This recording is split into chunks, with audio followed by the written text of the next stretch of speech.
présente le docteur Nguyen, qui est praticien hygiéniste au centre hospitalier Annecy-Genevois.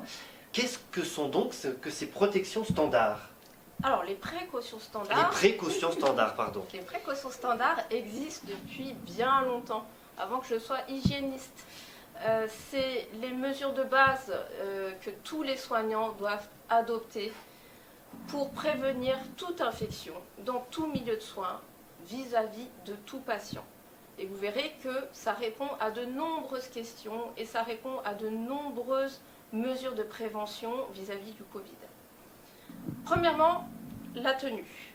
Alors la tenue, qui semble évidente pour plein de gens à l'hôpital, mais je dois préciser qu'une tenue d'un professionnel de santé, qu'il soit en ville, en médico-social ou en hôpital, doit être changée tous les jours et elle doit être dédiée à l'activité professionnelle. Par ailleurs, tout bijou aux mains, tout bracelet, bague, même les alliances, les montres doivent être totalement abandonnés dans le domaine du soin, du moins pour les professionnels. Il a été clairement démontré que c'était des vecteurs de micro-organismes. Les solutions hydroalcooliques. Alors les solutions hydroalcooliques, en temps normal, tous les professionnels devraient en être équipés. En temps normal, ce n'est pas une denrée rare, c'est quelque chose qui doit être dans vos poches si vous vous déplacez à domicile, c'est quelque chose qui doit être approvisionné de manière régulière dans des distributeurs si vous travaillez en structure de santé. Une solution hydroalcoolique n'est virucide et bactéricide que si la friction dure 30 secondes. Et il est clairement démontré dans les audits que ce paramètre est conforme à hauteur de 20% depuis des années. La partie la plus souvent oubliée est le bout des doigts et également les pouces. Donc ne jamais oublier cette partie des mains. Poursuivre dans ces précautions standards, on a donc bien compris l'extrême importance de lavage des mains. Parlons des masques, docteur Nguyen. On voit des masques chirurgicaux, on voit des masques FFP2. Est-ce que vous pouvez nous être très clair sur quel masque, pour quelle indication? Le masque, aujourd'hui, est réservé au domaine du soin. Il est indiqué pour toute personne présentant des signes d'infection respiratoire, qu'ils soient bénins, qu'ils soient signes hauts de la sphère haute, de la sphère basse, que ce soit le professionnel, ou que ce soit le patient qui se trouve dans des zones communes. Le masque doit être porté de manière conforme. Donc un masque est utile seulement s'il est porté de manière bien ajustée et dans le bon sens. C'est-à-dire qu'un masque présente toujours un sens. En général, quand il y a une face colorée, elle va à l'extérieur et la barrette doit être rigoureusement ajustée sur le nez et sur les joues. Sinon, on perd de son efficacité. Il existe également des masques de protection respiratoire, ce qu'on voit très souvent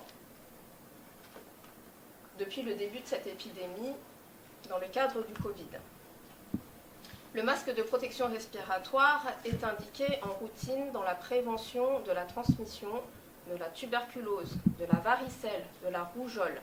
Et il est réservé aujourd'hui qu'aux soignants. Il n'a aucune utilité vis-à-vis du patient. Un masque de protection respiratoire doit être également ajusté de manière spécifique. Vous trouverez sur les moteurs de recherche des films illustrant la manière de porter ce masque de manière conforme. Ou alors, le menton, la bouche, le nez. Enfin, passez la barrette sur le nez. Ensuite, faut tester. C'est impératif. Couvrez le masque avec les mains ou encore mieux avec une feuille plastique. Inspirez. Vous devez sentir que le masque se plaque sur le visage. Si ce n'est pas le cas, c'est que ça fuit.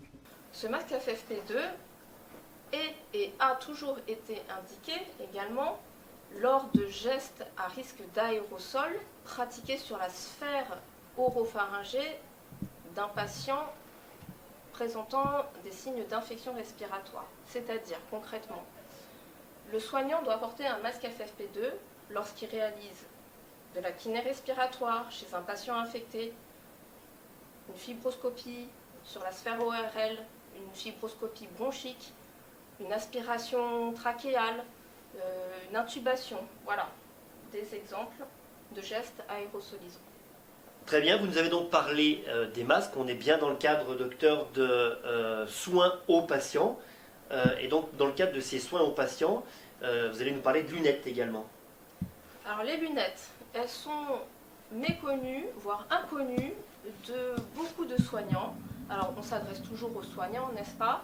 Les lunettes sont indissociables d'un masque qui soit chirurgical ou FFP2 en cas de risque de projection.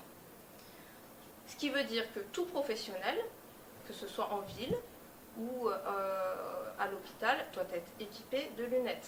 Un infirmier, un médecin, un dentiste, un thanatopracteur, une sage-femme doit avoir toujours à disposition sa paire de lunettes. Alors, une paire de lunettes se porte en cas de risque de projection. Tout simplement, avec un masque. On vient donc de parler de précautions standards.